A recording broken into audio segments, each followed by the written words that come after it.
Sa ibang larangan ng digmaan, kung saan nakikipaglaban ang alyansang martial ng mga matuwid.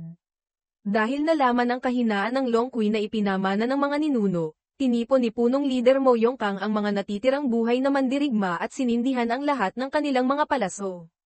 Nang handa na ang lahat at nasa kani-kanilang posisyon, agad siyang nagtaas ng kamay bilang hudyat sa buong hukbo na umatake. Narinig ng mga mandirigma ang utos, hinayla ng mahigpit ang mga tali ng kanilang pana, at walang tigil na pinaputukan ng mga nag-aapoy na palaso ang Long Kui. Ang mga palaso ay parang yulang bumabagyo, tinakpan ang buong kalangitan at hindi binigyan ng anumang pagkakataon ang Long Kui na makaiwas. Nang makitang ang kidlat sa katawan ng Long Kui, matapos saluhin ang hindi mabilang na palaso, ay unti-unting humihina, sumilay ang liwanag ng pag-asa sa mga mata ni punong leader Mo Yongkang. Ngumiti siya ng may pagmamalaki, iniisip, mahusay. Mahusay. Maraming salamat po, mga ninuno. Noong una, ako at ang ibang mga pinuno ay hindi rin lubos na naniwala. Paanong makakatagos ang mga nag-aapoy na palaso sa mga kaliskis na sintigas ng diamante, samantalang kahit ang enerhiya ng espada at enerhiya ng talem ay hindi makapag-iwan ng gallows, paano pa kaya ang makasugat?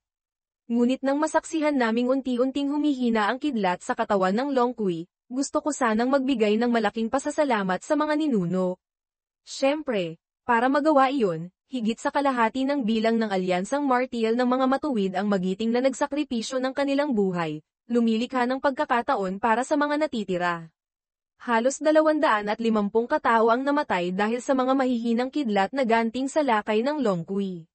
Kahit nananatili ng distansya ang mga mandirigma ng alyansang martial, kalahati lang ng bilang ang natirang buhay. At ngayon, si Huang Bonong, na natalo ng pangunahing tauhan noon, ay nag-uudyok sa mga mandirigma ng alyansang martial na mabilis na atakihin ang Long Kui gamit ang lahat ng natitirang nag-aapoy na palaso. Kahit na patuloy na umiiwas ang Long Kui, isang palaso ang hindi inaasahang tumagos sa mga kaliskis nito. Nang masaksihan ito, nanlaki ang mga mata ng dalawang punong leader. Ito ang unang beses na may palasong tumagos sa kaliskis ng dragon. Nagkatinginan sila, tuwang-tuwa na parang nanalo sa loto, at nagsabi sa isa't isa, ha. Tumagos na ang palaso sa kaliskis ng Long Kui. Tama, sa wakas, nagtagumpay tayo. Ngunit ang mga nasawi sa ating alyansang martial ay higit pa sa inaasahan, at saka, kakaunti na lang din ang mga nag-aapoy na palaso. Kinakailangan nating pulutin muli ang mga buo pa para gamitin. Kahit hamina na siya, napakahirap pa ring lumapit sa Long Kui. Nang marinig ito, tiningnan ni Mo Yongkang ang Long Kui ng may determinasyon. Kumuha siya ng isang bote ng langis at ibinuhos ito sa kanyang espada. Kung gayon, kailangan natin siyang patayin ngayon din. Pagkasabi nito, itinapon niya ang bote ng langis sa lupa. Nakita ito ni Huang Bonong at nautal sa pagtatanong, punong leader Mo Yongkang, hindi kaya binabalak ninyo? Si Mo Yongkang, habang ginagamit ang kanyang panloob na lakas para lumikha ng apoy sa espada, ay nagsabi, Pinunong Huang Bo, ngayon ang pinakamagandang pagkakataon para patayin ang Long Kui. Hindi naman kayo yung tipo ng taong tuso. Sa pagkakataong ito, gusto nyo bang samahan akong pugutan ang Long Kui bago maubos ang mga palaso? Nang marinig ni Huang Bonong ang plano ni punong leader Kang, labis siyang nagulat. Matapos ang sandaling katahimikan dahil sa pagbanggit ng pagsasakripisyo ng sariling buhay, nagbigay siya ng huling conclusion. Kahit pahamina ang kidlat na ibinubuga ng Long Kui, ang pakikipaglaban ng malapitan dito ay halos katumbas na ng paghahanap ng sariling kamatayan. Nang marinig ito, alam ni Mo Yongkang na hindi siya sasama. Medyo nadismaya siya at nagsabi, naiintindihan ko po kayo. Kung gayon, mag-isa akong lalaban. Ngunit bago pa niya matapos ang salita, inilapit ni Huang Bonong ang kanyang espada sa nag-aapoy na espada ni Mo Yongkang, na ikinagulat ng husto ng huli dahil sa biglaang pagbabago. Alam ni Huang Bonong ang iniisip niya, kaya ngumiti siya ng may kumpiyansa at nagsabi, kailangang magmadali bago mamatay ang apoy, tama ba? Nang marinig ang mga salitang ito, si punong leader Mo Yongkang ay tumingin sa kanya na parang tumitingin sa isang matalik na kaibigan, GKY. Pareho silang tumawa ng malakas sa harap ng nakaambang kamatayan, saka itinaas ang kanilang nag-aapoy na espada patungo sa Long Kui, nanunumpa na tatapusin ang misyong ito bago mamatay ang apoy, anuman ang mangyari. Ang mga mandirigma sa malayo, Nang makita ang tagpong ito na parang sa comics lang nangyayari, ay labis na naantig. Alam nilang nagpa siya ang dalawang pinuno na isugal ang kanilang buhay, kaya umungol sila ng malakas, sumisigaw, laban, mga punong lider. Patayin ang Long Kui, sugod, galing, kasunod ng sigaw ng tuwa ni Huang Bonong. Sumunod si Mo Yongkang sa kanya. Hindi maaaring umupo lang ang Long Kui at maghintay na mamatay nang makita ang dalawang langgam, na sumusugod patungo rito dala ang nag-aapoy na espada. Patuloy itong nagpakawala ng kidlat mula sa katawan. Kahit hamina na, ang kidlat na nililikha ng Long Kui ay mapanganib pa rin para malagpasan nilang dalawa.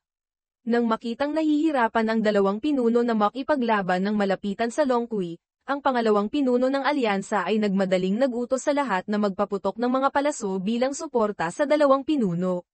Ang mga palaso ay sumalo sa karamihan ng kidlat, nagbigay kina Mo Yongkang at Huang Bonong ng oras para makahinga habang tumatakbo patungo sa Long Kui.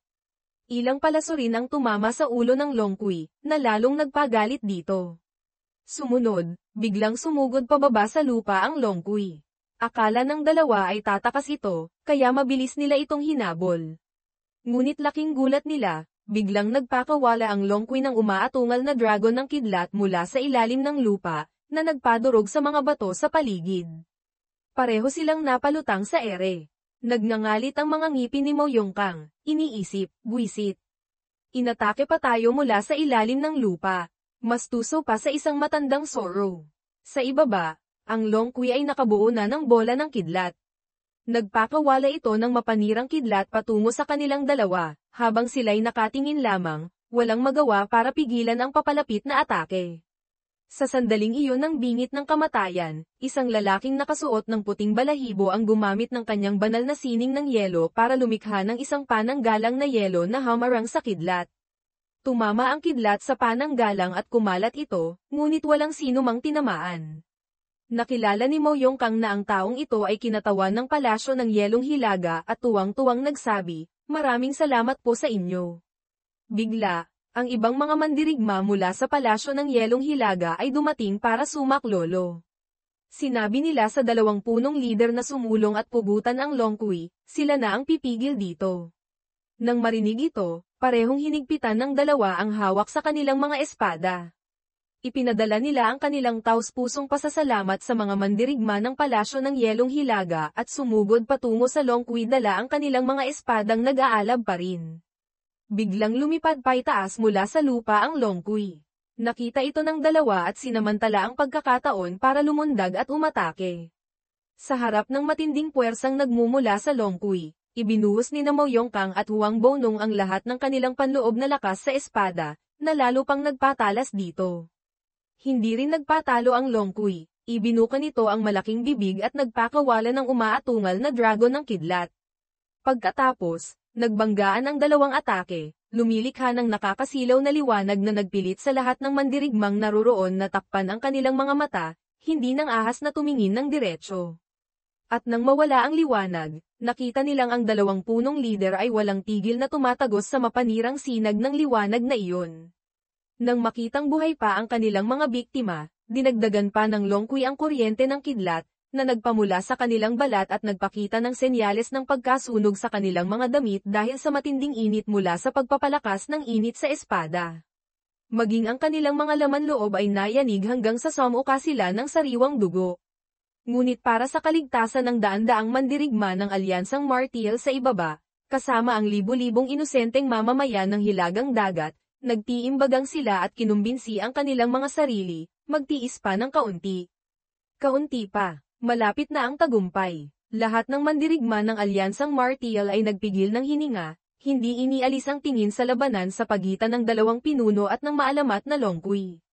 Walang sino mang nang ahas kumurap, dahil sa harap nila, dalawang maliliit na anyo sa gitna ng nagngangalit na bagyo ng digmaan ang ibinubuhos ang kanilang huling lakas para harapin ang nilalang na sa mga alamat lamang ng mga nakaraang henerasyon binabanggit, ang Long Kui, ang mitolohikal na nilalang na walang kamatayan, na tinaguri ang isang sakuna. At nang makitang halos malapit na ang dalawang pinuno sa Long Kui, sabay-sabay na itinaas ng lahat ng mandirigma ng alyansang Martial ang kanilang mga sandata at magkakasamang umugang na parang kulog, mga pinuno, kaunti na lang. Patayin ang Long Kui. Ang mga salitang iyon, bagamat tila simple, ay nagdagdag ng lakas sa kanilang mga puso na parang apoy na hindi mapapatay. Sina Mo Yongkang at Huang Bonong, na ngayoy puno na ng sugat at halos pumutok na ang mga ugat sa dugo, ay biglang iminulat ng malaki ang kanilang nag-aapoy na mga mata, sumisigaw na parang gustong sunugin ang buong kalangitan, mamatay ka na, pangit na halimaw. Pagkasigaw, sabay na iwinasiwas ang dalawang espada gamit ang lahat ng natitirang lakas. Hindi lang ito isang atake, kundi isang deklarasyon sa kapalaran ng Long Kui. Sumibad ang kanilang mga espada, hinawi ang hangin, tumama diretso sa leeg ng Long Kui, ang bahaging sinasabing mas matigas kaysa sa anumang bagay sa mundong ito.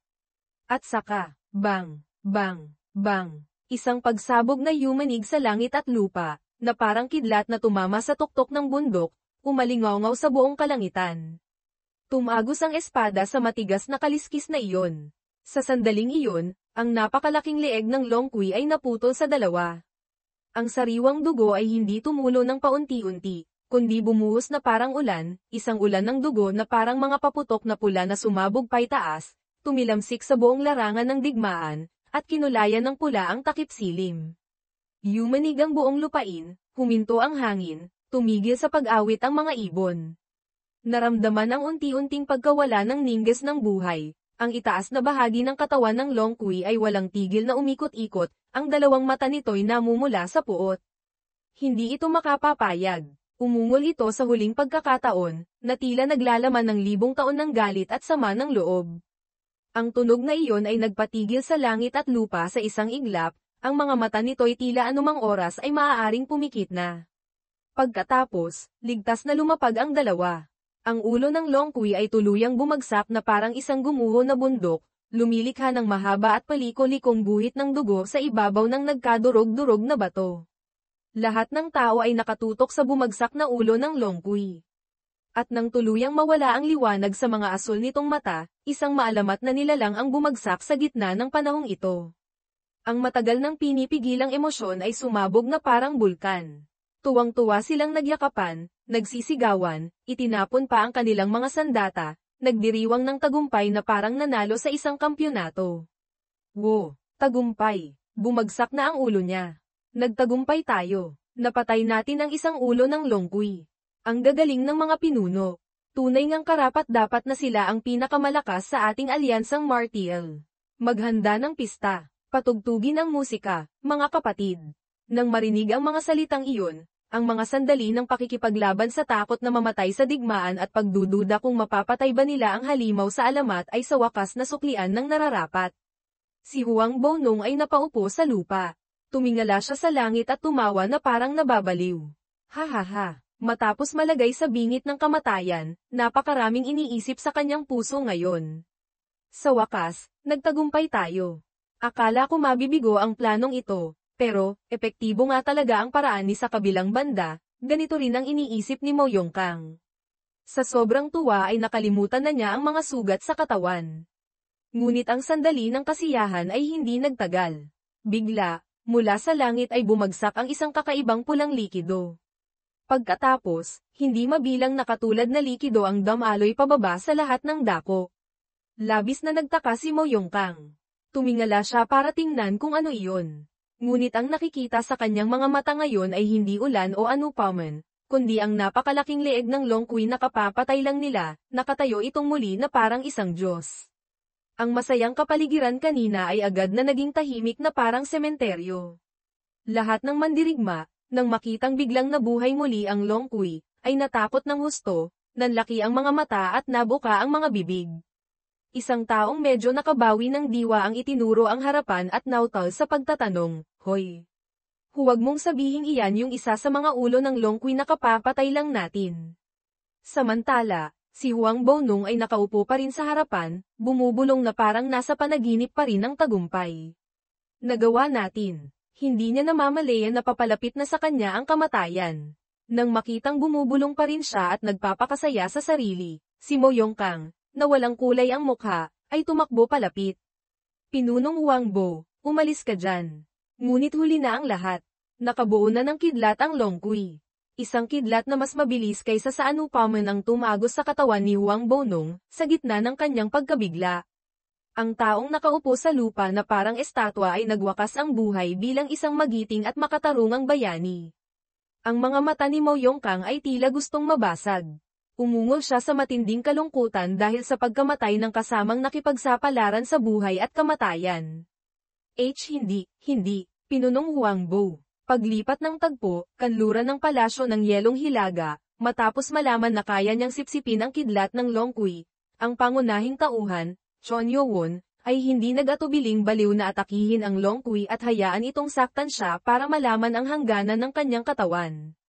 Nang masaksihan ito, halos matulala ang lahat ng miyembro ng kulto ng demonyong makalangit, tinatawag na makadiyos na kulto sa ilang salin. Si Ko Wang Haian ay hindi makapaniwala sa nakikita at nagtanong, nanaginip ba ako? Kahit isipin ko lang, mukhang imposible ang nakikita kong ito. Si Vic Wang tumango bilang pagsang-ayon. Tama ka, ang ating Panginoon ay laging nagbibigay sa atin ng sunod-sunod na sorpresa. At ang kasintahan ng pangunahing tauhan, si Moon Q, pangalawang pinuno ng espada, ay nanlaki ang mga mata na puno ng paghanga, kumikinang na parang mga bituin sa kalangitan.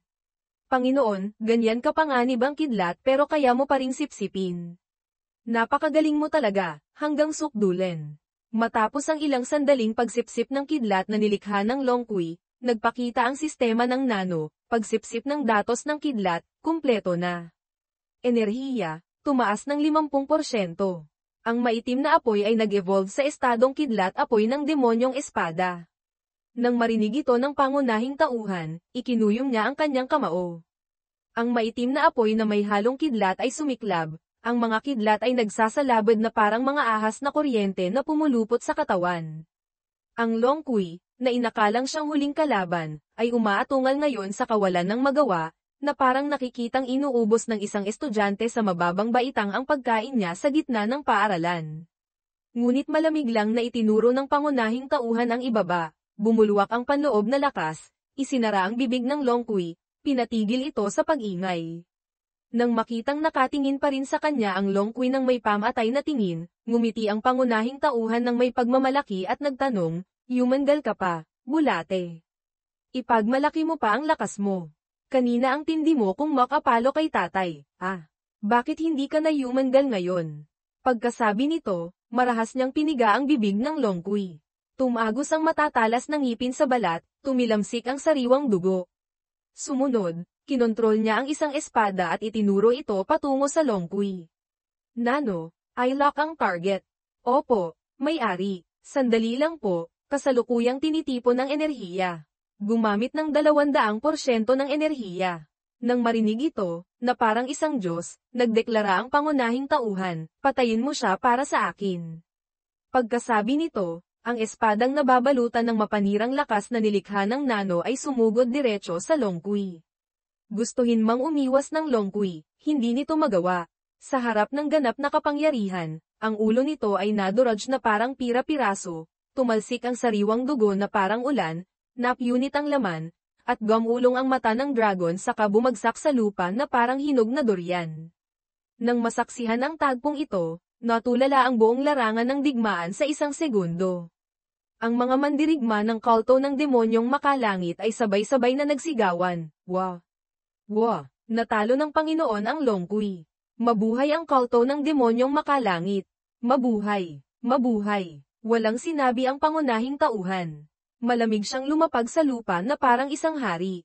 Biglang tumunog ang sistema, enerhiya, 230%. Enerhiya, 220% hanggang sa huminto ito sa 175%.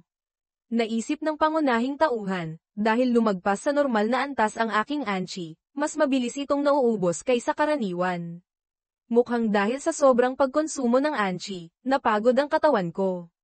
Ngunit gayunpaman, ang pinakakailangan ngayon ay, bago pa niya matapos ang iniisip, tumakbo papalapit ang kanyang kasintahan, may luha sa mga mata, tumatawag, "Panginoon. Panginoon, ayos lang po ba kayo?" Bamantong hininga ang pangunahing tauhan at tiningnan siya ng may lamang.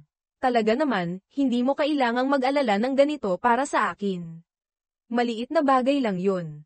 Paanong mapapatamba ako noon?" Bigla, ang maitim na apoy sa kanyang katawan ay sumabog na parang bulkan, na ikinagulat ni Monkyo, hindi maintindihan kung anong nangyayari. Bahagyang kumunat ang noo ng pangunahing tauhan.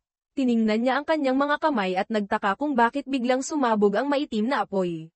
Sakto namang sa sandaling ito, biglang nabuhay muli ang Longqui. Hindi inaasahang nagpakawala ito ng umaatungal na dragon ng kidlat patungo kay Chon Yo-won. Ngunit sa sandaling iyon ng buhay at kamatayan, agad inactivate ng sistema ng nano ang automatikong depensa, binalot si Chon Yo-won ng maitim na apoy. Hindi makapaniwala ang pangunahing tauhan sa nakikita. Anong nangyayari? Hindi kaya, walang kamatayan ang Longqui. Nang makitang biglang inatake ang kanyang kasintahan, sumigaw si Monkyo ng malakas, Panginoon. Ang tunog ay umalingaw-ngaw sa buong kanlurang bahagi ng palasyo ng Yelong Hilaga, nakaagaw ng pansin ng mga mandirigma ng kulto ng demonyong makalangit. Ang mga mata nilang lahat, nang makita ang kalagayan ng Longqui ngayon, ay nagpakita ng kawalan ng pag-asa. Ang kanilang mga mukha ay namutla na parang nakakita ng masamang panaginip. Kitang-kita na ang ulo at mga laman loob na naduraj kanina ay unti-unting nabubuo muli, lumitaw ang mga puting buto.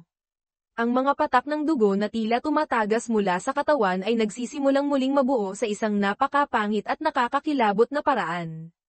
Ang halimaw na ito, hindi kaya talaga siyang walang kamatayan. Tumunog ang sistema ng nano, na-activate ko na ang pinakamahusay na paraan para protektahan ang may-ari. Salamat, nano. Hindi ako makapaniwalang yung ulo na naduraj na parang pagkain ng baboy ay buhay pa rin. Sakto namang may maririnig na mga sigaw ng paghihirap mula sa panig ng alyansang Martial. Pinunong Huangbo, lumingon ang pangunahing tauhan sa direksyong iyon. Nakita niyang napugutan na rin ng alyansang Martial ang ulo ng Longqui, ngunit muling nabubuo rin ito tulad ng sa panig nila. At tila ganoon din ang nangyayari sa panig ng palasyo ng Yelong Hilaga. Hindi kaya, ang ulo nito ay kayang mag-regenerate tulad ng ibang bahagi ng katawan. Mula sa mga impormasyong nakalap ko, malinaw na may 4 na ulo ang Longqui at ang talukab nito ay parang sa pagong. Gayunpaman, ang Longqui ngayon ay parang isang whack-a-mole, 4 na ulo lang ang nakalabas.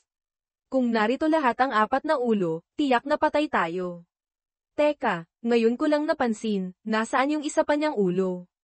Hindi kaya, nasa ilalim ito ng lupa. Nang maisip ito, inilapat ng pangunahing tauhan ang kanyang palad sa lupa. Gamit siya bilang sentro, inactivate niya ang sistema ng nano para maghanap ng buhay na nilalang. Samantala, ang ulo ng Longqui ay malapit nang bumalik sa dating anyo, sa bibig nito ay walang tigil na nag-iipon ng isang bola ng kidlat. Sa tabi, ang mga mandirigma ng kulto ng demonyong makalangit ay nagpapanik, nagsisigawan, Panginoon, aatakihin ka na niya. Umalis ka na dyan. Hindi pinansin ang mga sigaw ng babala, nagpatuloy si Chon Yo-won sa pagpapahanap sa nano. At matapos ang ilang sandali, natukoy niya ang isang malakas na tibok ng puso ng isang buhay na nilalang sa ilalim ng lupa. Nang mapagtanto ito, tumayo si Chon Yo-won at sumigaw kay Heobong, Heobong. Ang kidlat niya ay maaaring pahinain ng apoy at mataas na temperatura.